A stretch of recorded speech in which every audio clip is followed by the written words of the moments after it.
Bonjour à tous et bienvenue dans cette nouvelle vidéo. Aujourd'hui, on va voir pas 5, ni 10, mais 15 méthodes extraordinaires pour sortir du stress chronique, de l'angoisse, de l'anxiété, des crises d'angoisse, etc.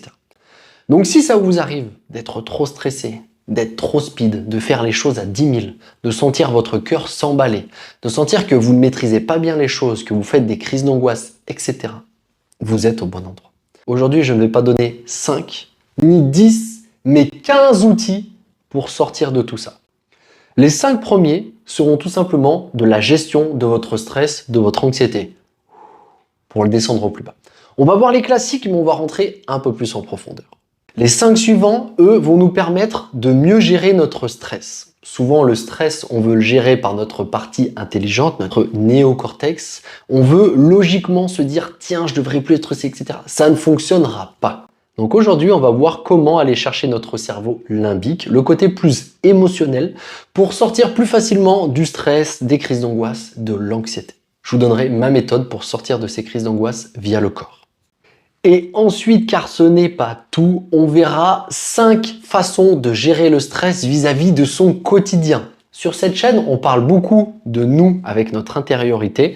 Les 5 derniers aspects vont nous permettre de nous tourner vers les autres. Dans ma vie professionnelle, amicale, amoureuse, comment bien mieux gérer le stress. Des cas un peu plus concrets.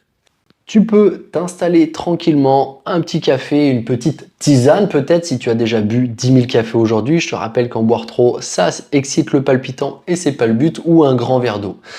Petite astuce, cette vidéo va être plutôt longue. Cette vidéo ne va pas être courte. Donc si tu es fait partie des impatients, tu vas en bas et tu cliques sur x2. Comme ça, tu auras l'impression que je parle un peu plus vite et ça passera plus vite. Mais si tu es quelqu'un de stressé, d'anxieux, peut-être que c'est une bonne chose de mettre la pédale de frein et dans ces cas-là, tu restes en x1, tu profites, tu prends des notes. A tout de suite pour la vidéo. Avant qu'on attaque cette vidéo, vous êtes de plus en plus nombreux. Merci pour ça, ça fait chaud au cœur. Est-ce que je peux vous demander un service? Tout simplement, avant de regarder cette vidéo, mettre un petit j'aime ou le mettre à la fin de la vidéo, bien sûr, si celle-ci vous a plu, et venir témoigner, parler de vous, poser des questions en commentaire. J'ai de plus en plus de commentaires extraordinaires, des témoignages, etc.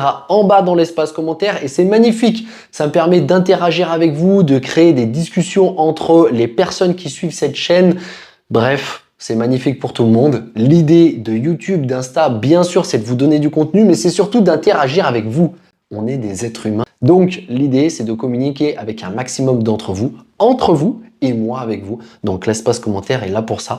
Je vous laisse me mettre soit OK en commentaire, soit me poser votre question ou interagir, donner votre témoignage. Sans plus attendre, on est parti pour les 5 premiers aspects pour descendre le stress et l'anxiété. Outil numéro 1, la gratitude. Alors je sais que j'en parle souvent et que pour certains c'est un peu gnangnan d'écrire des phrases de gratitude. Ils trouvent ça un peu bête. Ils préfèrent se dire je vais chercher quelque chose d'autre. Mais en fait, notre cerveau, il est fait pour complètement s'habituer et anesthésier la sensation de plaisir vis-à-vis de ce qu'on a dans notre entourage. Donc ça va nous amener 2 possibilités. Soit je décide d'aller chercher toujours plus en permanence, plus de biens matériels, plus d'amour, plus de sensations corporelles, etc. Mais au bout d'un moment, je ne pourrai plus satisfaire mes besoins. Et il va m'en falloir toujours plus. Soit je décide d'accepter ce que j'ai, d'apprécier ce que j'ai, et dans ces cas-là, je vais vivre une vie bien plus épanouie. Bien sûr, je peux décider d'avoir de la gratitude, d'aimer ce que j'ai, et pour autant entreprendre. C'est exactement la dynamique dans laquelle je suis. Je suis complètement satisfait et heureux de ce que j'ai, mais ça ne m'empêche de vouloir me développer pour toucher plus de personnes, aider plus de personnes, etc., etc. Notre cerveau, il nous aime mais il nous déteste. Lui, il s'en fiche que vous vous sentiez bien. Ce qu'il veut, c'est survivre. Voilà. Donc il est à la recherche du danger. Et c'est pour ça que les bad news, ça nous excite. C'est parce qu'on se dit « Ah, il y a du danger, mais j'y suis pas ». Donc notre cerveau, il est friand de ça. Donc forcément, il va rendre complètement OK tout ce que vous avez pour se connecter à tout ce qui pourrait se passer autour de lui, tous les dangers, etc. Donc en faisant de la gratitude, vous allez complètement vous reconnecter à ce que vous avez et vous allez être bien plus heureux. En France ou dans les pays francophones, bordel, on est bien. Moi, j'ai à manger tous les jours, j'ai un toit, j'ai des amis, je peux même faire des vidéos et être vu par des milliers de personnes. Mais il y a 300 ans, les gens auraient payé toute leur fortune pour avoir le confort que l'on a. Donc l'idée, c'est pas d'être en position de victime et de ne plus rien faire. On passe à l'action, mais d'aimer et d'accepter tout ce que l'on a. Et vous allez voir que votre stress, votre anxiété va diminuer parce que vous allez prendre conscience de tout ce que vous avez. Et ça va vous rendre plus zen. Deuxième outil, la méditation.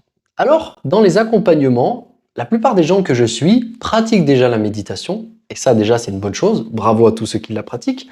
Mais ils ne la font pas forcément de la bonne façon. L'idée de la méditation, la conséquence, c'est que ça nous détend. C'est plutôt agréable. Je passe une journée pourrie au travail, Pierre-Paul Jacques, il m'a insulté, j'ai crevé avec ma voiture, je rentre chez moi, je suis comme ça là. Je vais méditer et ça va me permettre de me détendre, de me relâcher. Mais ce n'est pas l'objectif numéro 1 de la méditation. L'objectif numéro 1 de la méditation, c'est de nous connecter dans l'instant, ici et maintenant. Les ruminations sont liées au futur, à ce qui va se passer après, à l'interprétation des choses, souvent erronée, et la tristesse peut être liée à ce qui s'est passé dans le passé. Mais dans l'instant présent, c'est des choses qu'on ne vit pas. La plupart du temps, dans l'instant présent, on va bien aller. Et c'est nos ruminations, nos pensées qui vont nous amener des schémas qui vont nous détruire. Donc l'idée, c'est que méditer, c'est une bonne chose. Des méditations guidées sont une bonne chose parce qu'elles vont vous calmer. Mais ce qui est le plus important, c'est ce travail vers cette focalisation sur l'instant présent. Un super outil, notre respiration, on va en parler juste après. Mais se connecter à celle-ci va nous permettre d'être dans l'instant. Je prends un exemple, je commence à méditer. Je vais me concentrer sur ma respiration, sur ce qui se passe au niveau de mes narines, sur le rythme, sur ce qui se passe à l'intérieur de moi. Et hop, une pensée arrive. Elle est là et je l'accepte. Puis je la laisse passer et je me reconcentre sur cette respiration. Et bien là, ce que je viens de faire, c'est comme en musculation. C'est comme si je venais de faire un squat pour m'entraîner. Je viens de m'entraîner à être plus dans l'instant, dans la conscience d'ici et maintenant. Et plus je vais pratiquer, plus je vais être performant et maîtriser ce qu'il y a ici et maintenant. Et ça va complètement me faire sortir de l'angoisse, de l'anxiété, des crises d'angoisse. Bien sûr, ça va vous demander de l'entraînement. Et ça va être peut-être moins agréable qu'une méditation guidée qui va vous stimuler où vous allez entendre « Ah oui, là je me sens vraiment bien, ah ouais, merci ». Ça va être agréable, mais ça ne va pas être le rôle numéro 1 de cette méditation. Donc vous pouvez continuer à méditer et faire des méditations guidées, c'est déjà très bien, extraordinaire et ça va vous détendre, mais gardez à l'esprit que le plus important dans la méditation, c'est cet instant présent et cette connexion à cet instant présent. Donc pour ceux qui veulent méditer ou en savoir un peu plus, en bas il y a un lien vers un accompagnement que je propose et dedans il y a des méditations. Mais vous pouvez le faire tout seul chez vous, avec un petit fond musical ou rien, concentré sur la respiration, une pensée passe, ok, je me reconcentre et là je viens de faire une répétition. Plus je vais augmenter le nombre de répétitions, mieux je vais me sentir. Troisième outil, la respiration. La respiration, c'est la base. Ça nous permet de nous connecter à notre système autonome. Et c'est une des rares portes d'entrée. Quand vous vivez un événement, en gros, imaginons que je vive un événement stressant. Je vais avoir toute ma physiologie qui va monter, mon cœur va s'accélérer, ma respiration va s'accélérer, boum, pédale d'accélérateur, système sympathique, orthosympathique. Imaginons que je sois dans un moment zen avant de dormir, un moment détendu, la pédale de frein va s'activer, système parasympathique. Cette respiration, ça peut être soit une conséquence de ce que je vis, soit je décide consciemment d'appuyer sur la pédale d'accélérateur ou d'appuyer sur la pédale de frein. Donc l'idée, c'est que par la respiration, on va pouvoir appuyer sur cette pédale de frein. Mais il va falloir s'entraîner à appuyer sur cette pédale de frein, je le dis souvent, pour bien que ça rentre. Il va falloir s'entraîner à le faire au début dans des endroits calmes et détendus. Là, je suis chez moi, il n'y a pas de bruit, je suis bien, je le fais, j'ai pas trop de stimuli. Et puis, au bout de quelques semaines, quelques mois, quand vous vous êtes entraîné, vous pourrez le mettre en place dans votre quotidien. Et c'est là que ça devient magnifique. La respiration, c'est pas seulement un outil qu'on fait chez soi, ça doit se faire au quotidien. Comme la cohérence cardiaque, on commence à le faire chez nous, puis ensuite on l'intègre dans notre quotidien. Ce que je vois avec les gens que j'accompagne, avec les gens avec qui je parle sur Internet, sur Insta, c'est de la respiration chez eux, mais quand ils sont dans un événement stressant, Ils ont complètement oublié tout ce protocole, tout ce procédé de la respiration. Tout simplement parce qu'ils n'ont pas assez pratiqué, pas assez ressenti les vertus et les bienfaits. Donc je vous invite à pratiquer la respiration souvent et de préférence des respirations qui calment. Plus de souffle que d'inspire. On expire plus longtemps pour se détendre et se calmer. Quatrième outil, la pleine conscience. Et ça, encore une fois, c'est un outil magnifique pour sortir de son angoisse, de son anxiété. C'est comme la respiration, la méditation. Nos pensées partent dans tous les sens. Notre cerveau, c'est une machine à trouver des solutions. Il est fait pour ça. Et quand il n'y a pas de solution, eh ben, il va monter. Il va envoyer de la réflexion à partir dans tous les sens. La température corporelle va monter, ça va monter au niveau de la tête, au niveau du cœur, vous allez transpirer, vous allez sentir pas bien. Mais lui, il fait son rôle. Il trouve des solutions. Et vu que vous êtes toujours focalisé sur après ou sur avant et jamais dans l'instant, pour lui, c'est du pain béni. Il cherche, et puis il fait des milliers de scénarios. Il y a peut-être 0,5% de ces scénarios qui vont se passer, mais vous allez prendre limite du plaisir à faire ces scénarios. Quand vous allez être dans l'instant présent, vous allez complètement oublier tous ces scénarios, vous focaliser sur vous, et vous allez permettre à votre corps et à votre système parasympathique de s'activer, de se mettre en pause et de se détendre. Je vais dire un truc tout bête, mais est-ce que vous avez déjà fait la vaisselle en pleine conscience? On pourrait se dire que faire la vaisselle, c'est chiant. Voilà, ça nous emmerde dans notre quotidien, il faut faire la vaisselle, c'est comme ça. Mais je vous invite ce soir, demain, à prendre quelques respirations avant votre vaisselle, mettre l'eau chaude, faire la vaisselle. Et là, vous allez sentir, si vous êtes en pleine conscience, les odeurs, les parfums. Vous allez sentir le savon, magnifique, toutes ces odeurs. Des textures sous la main, l'eau chaude au niveau des mains, etc., etc. Les mains qui se mouillent, qui se sèchent. Bref, vous allez sentir énormément de sensations. Mais encore une fois, si vous êtes concentré en faisant votre vaisselle à oh putain, Pierre, il va m'emmerder demain, oh, ça va être difficile, eh ben ça ne fonctionnera pas. Donc prenez le temps pour passer du temps en pleine conscience. Comme je le dis souvent, quand je vais faire mes sorties cardio basse intensité, que je vais courir un petit peu, d'ailleurs si vous voulez voir un peu mon monde, mes réflexions, bah, vous pouvez venir sur Instagram, le lien est dans la bio. Quand je fais ces sorties, il y a deux solutions. Soit je les fais avec un podcast et dans ces cas-là, je vais apprendre des choses, c'est cool, mais la moitié du temps, je le fais sans rien. J'entends le bruit du vent dans les feuilles, je vois du vert, je vois le soleil, j'ai des sensations, le vent sur ma peau, etc. Et quand on se connecte à ces 5 sens en pleine conscience pendant une sortie en forêt, on ne peut que ressortir plus zen et plus détendu, plus relâché. Donc je vous conseille de passer du temps en pleine conscience. On est dans l'ère des podcasts, des machins, et moi aussi j'adore écouter des podcasts, mais de temps en temps, faites une pause, arrêtez la surstimulation, prenez un temps pour être en pleine conscience, juste ici et maintenant, et vous allez voir que peut-être que vous prendrez un petit peu de plaisir. Dernier outil qui n'en est pas vraiment un, mais qui va vous faire comprendre que c'est ok de souffrir, c'est la gratification immédiate. On arrive dans une société où la gratification immédiate est la seule chose importante. Je vous le dis, quoi qu'il arrive, vous allez passer des bons moments, vous allez passer des bons moments, vous allez passer des mauvais moments. Il va y avoir du bonheur, il va y avoir de la souffrance. C'est le lot de toute vie humaine. Et c'est complètement ok. Si on sait gérer ses émotions. Si on ne sait pas les gérer, dès que ça devient difficile, ça part dans tous les sens et ça nous paralyse. Donc l'idée, ça va être de gérer ses émotions, mais on va en parler juste après. Le problème, c'est que vouloir être dans la gratification immédiate nous enlève nos capacités à changer, à être en mouvement. Parce que forcément, le cerveau, lui, ce qu'il aime, c'est les habitudes. Donc dès que vous allez changer les habitudes, il va vous faire ressentir de l'inconfort. Et c'est complètement normal et c'est complètement ok. Seulement quand on est concentré que sur la gratification immédiate, on refuse cet inconfort. Du coup, on ne peut pas changer. Et si vous êtes stressé, anxieux, que vous faites des crises d'angoisse, des crises de panique, et que vous êtes dans la gratification immédiate, et c'est un peu paradoxal parce que vous souffrez beaucoup, mais vous êtes dans ce plaisir de TikTok, d'Insta, de la stimulation, etc., bah, vous ne pourrez jamais sortir de ce schéma-là. Par exemple, quand je suis speed, etc., bah, je ne vais pas forcément avoir l'envie de faire une méditation. Je vais me dire, je vais sur TikTok, sur YouTube, sur Insta, je vais me faire aspirer.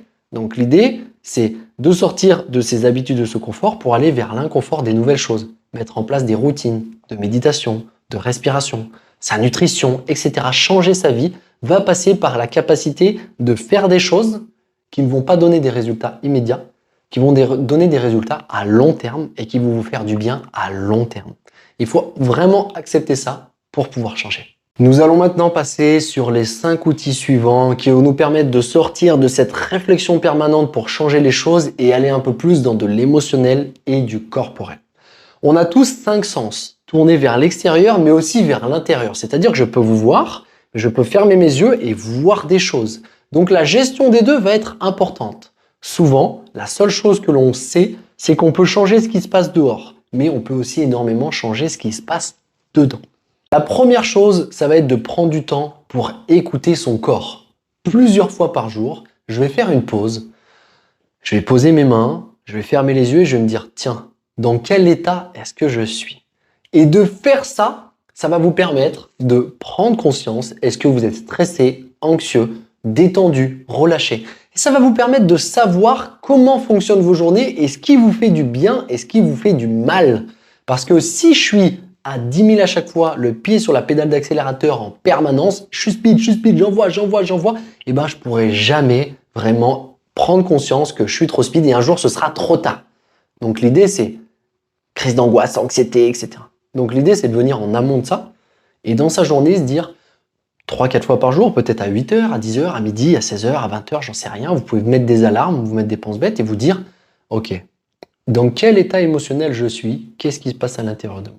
Et si vous sentez que vous êtes trop stressé, j'en profite pour faire quelques respirations. Je me concentre sur mon cœur, j'essaie de me détendre, et là je repars pour 2-3 heures, light, détendu, relâché. Et c'est cette pratique-là qui va permettre d'installer du calme, de la détente à long terme. Gratification à long terme. Le 7e outil, ça va être de passer par le corps plutôt que par la tête. On est énormément, quand on est stressé, anxieux, dans la réflexion, dans le néocortex, cette partie intelligente. On réfléchit, on réfléchit, on réfléchit. Et pendant ce temps, nos émotions, notre corps suivent aussi bien ou comme ils peuvent. Donc l'idée, ça va être de sortir un peu de cette réflexion et de prendre conscience que le corps va jouer énormément dans votre physiologie. Donc il va falloir faire attention à ce que vous mangez, il va falloir faire attention à vos émotions, il va falloir prendre du temps pour vous connecter à vous, il va falloir prendre du temps pour bien dormir, ne pas boire trop d'alcool, boire de l'eau, faire du sport régulièrement, etc. Le stress, l'anxiété, ça s'exprime énormément par le corps. Donc il faut que vous traitiez celui-là avec amour et avec respect. La cuite jeudi soir, vendredi soir, samedi soir, ça va pas du tout vous aider à aller bien. Au contraire, ça va faire exploser le stress et l'anxiété à l'intérieur de vous. Mais si vous êtes dans cet état-là, vous ne pourrez pas vous dire « Ok, moi je suis plus fort que mon corps, je vais travailler mentalement pour aller mieux ». Vous pourrez soulager l'anxiété. Mais tout ça, ça s'imbrique, c'est un système. Et vous ne pouvez pas complètement dérégler le système d'un côté et penser que le système va aller bien de l'autre. Une chaîne est aussi forte que le plus faible de ses maillons. Donc si vous défoncez votre système, votre corps, ce sera très difficile de vous sentir zen, de vous sentir relâché et détendu. C'est possible, mais sûrement à court terme. Nous, on est là, travaille à long terme pour se sentir mieux, plus détendu, plus relâché. Encore une fois, il faut accepter de sortir de sa partie logique, intelligente. André Mauroy nous disait « Tout ce qui est en accord avec nos désirs personnels nous paraît vrai. Tout ce qui est en désaccord nous contrarie. » Donc encore une fois, vous allez vivre des choses, vous allez avoir une certaine façon de penser qui vous a amené vers le stress, l'angoisse et l'anxiété.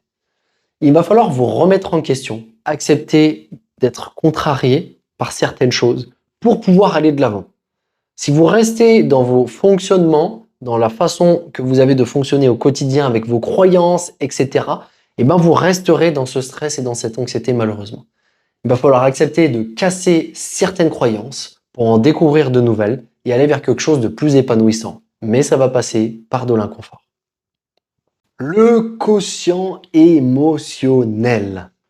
On parle beaucoup de QI, de l'intelligence, mais ça, dans les années à venir, je pense qu'on en parlera de moins en moins. La culture G, la connaissance va laisser part à la compétence que l'on a à gérer nos émotions.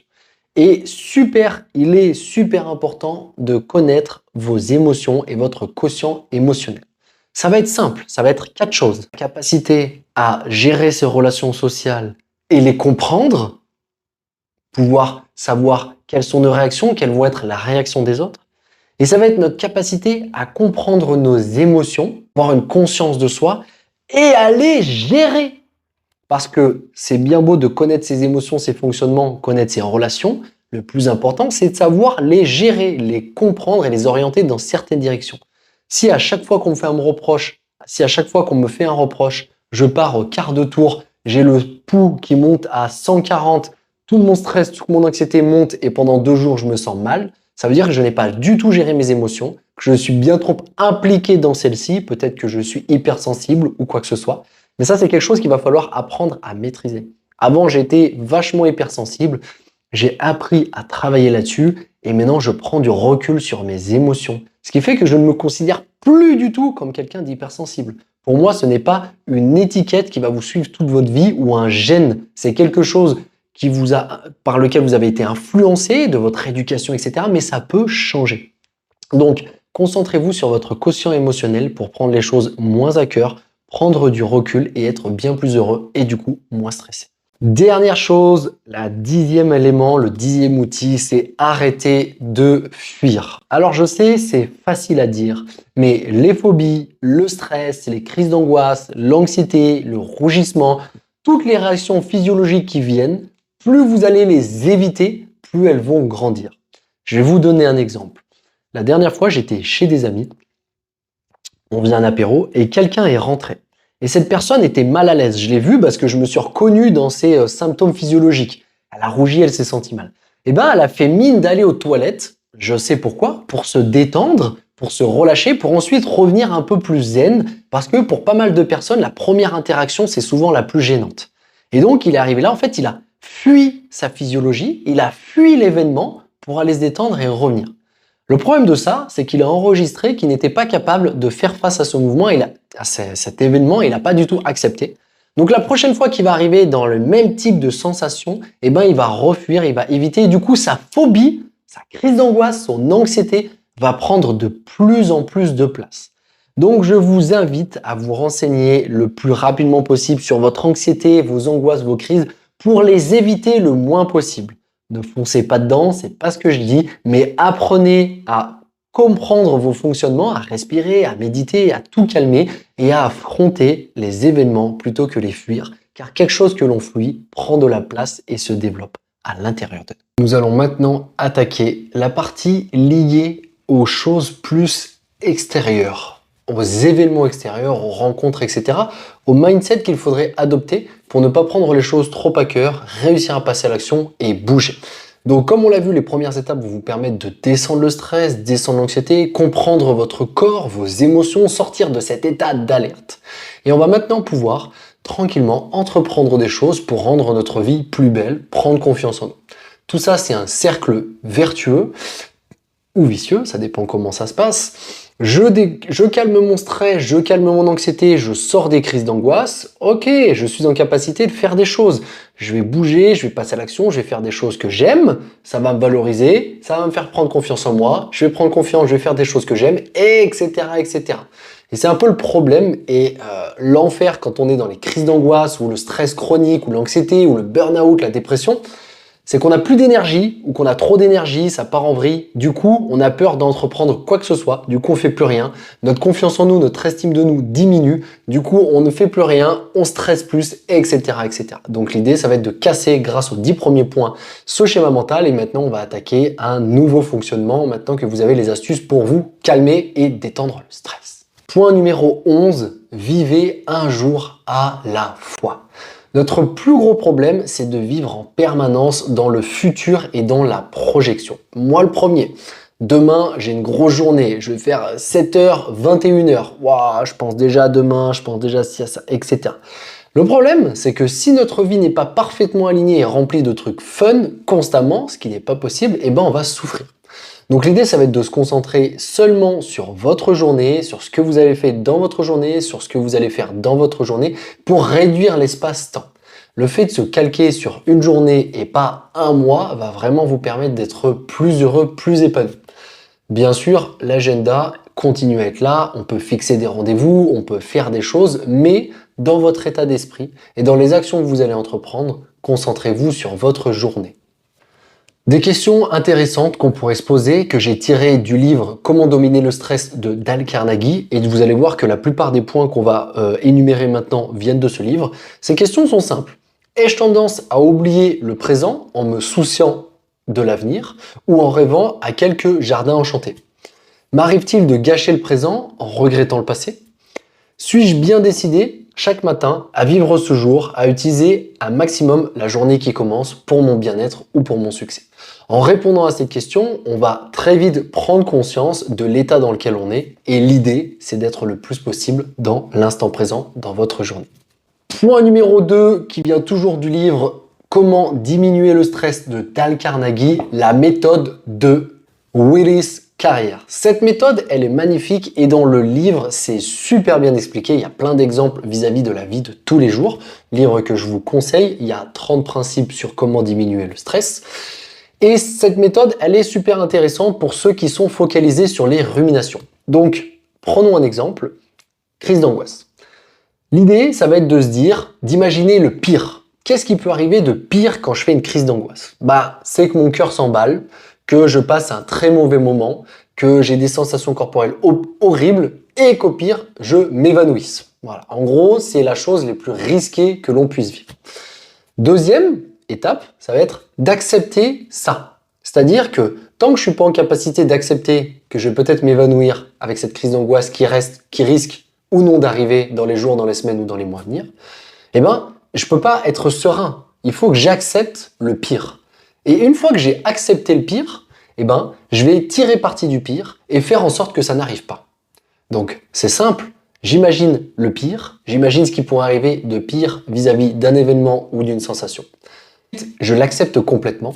Et ensuite, je tire parti de ce qui aurait pu arriver et j'essaie de faire la différence. Un autre exemple, imaginons que je monte mon entreprise et j'hésite à monter cette entreprise. Je vais imaginer qu'est-ce qui est le pire. Je vis en France, il y a pas mal d'assurances, je peux bien me débrouiller, donc qu'est-ce qui peut arriver de pire?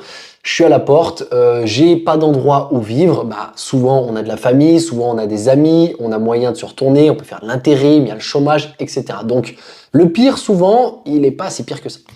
Une fois que j'ai vu ce qui pouvait m'arriver de pire, je l'accepte. Ok, si mon entreprise elle fonctionne pas, j'ai quitté mon job pour rien, peut-être qu'il va falloir que je reprenne un job alimentaire nul pendant 6 mois, qui me plaît pas du tout, mais c'est le pire qui pourrait arriver et je l'accepte. Et une fois que je l'ai accepté, je me dis, ok, qu'est-ce que je pourrais faire pour que le pire n'arrive pas? Je l'accepte le pire, il peut arriver, mais qu'est-ce que je peux faire maintenant pour donner un maximum pour que mon projet s'épanouisse? Et vous allez voir que ça va complètement enlever cette sensation désagréable de nervosité, cette rumination vis-à-vis des choses.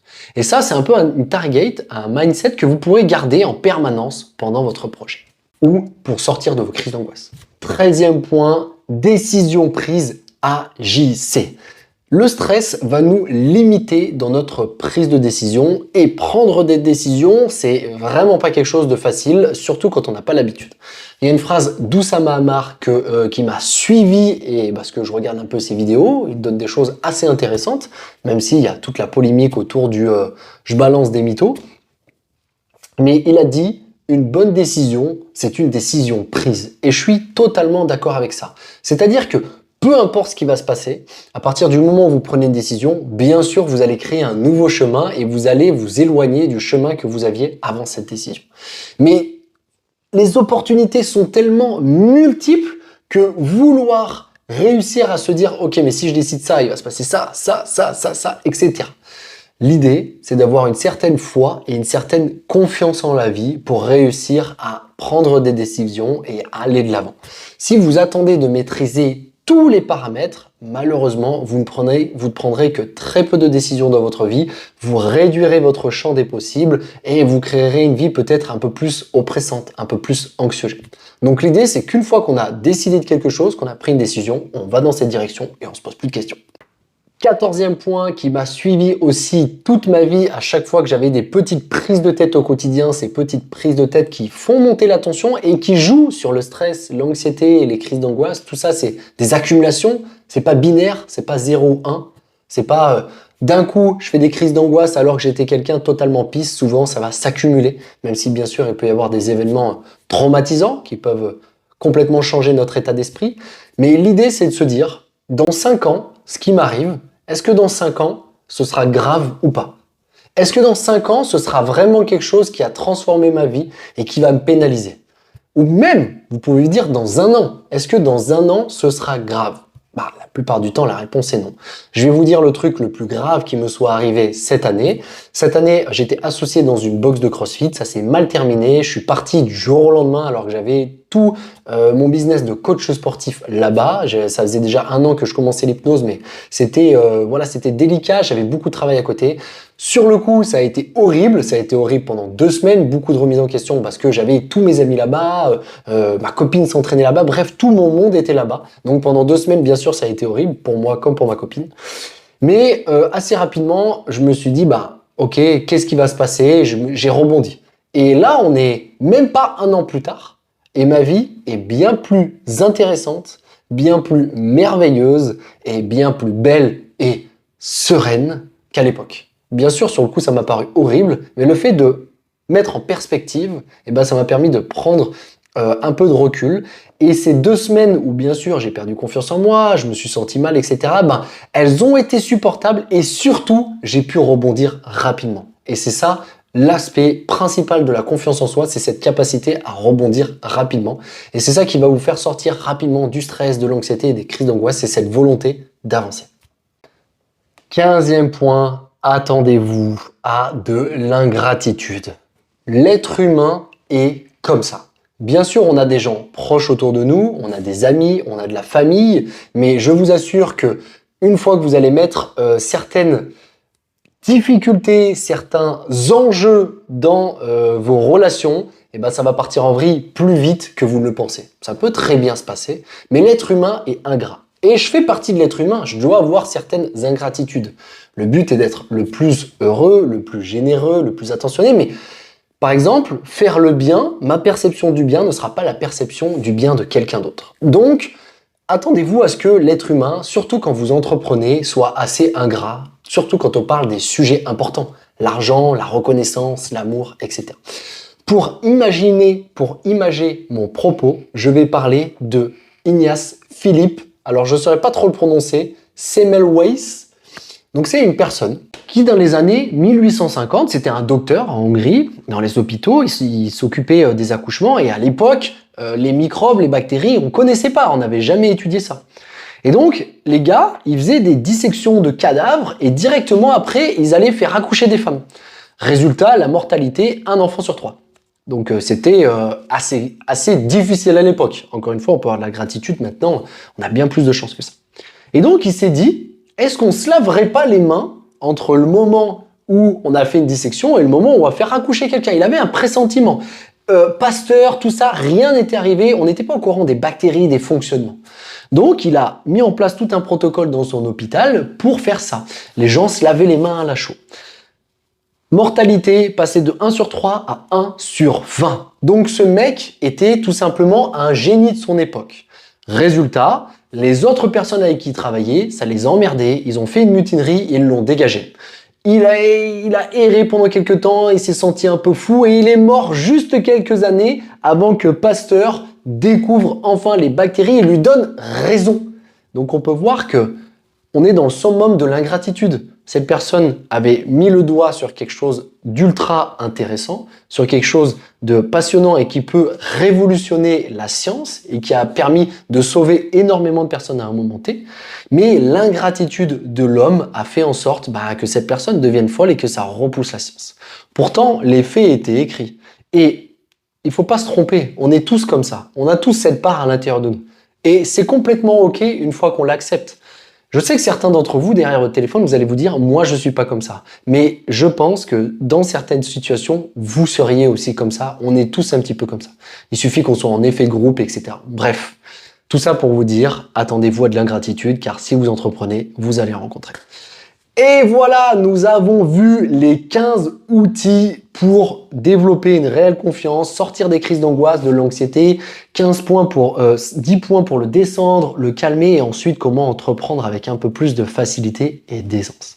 Bravo à toi si tu es encore au bout de cette vidéo. Ça veut dire que tu es déterminé à changer et c'est là le point numéro 1 dans toute transformation. Je passe de victime à acteur. Et si tu t'es tapé 30 minutes de cette vidéo, qui pour certains peut être complètement barbante, pour d'autres passionnante bien sûr, eh ben ça veut dire que tu es motivé à changer et c'est vraiment la base.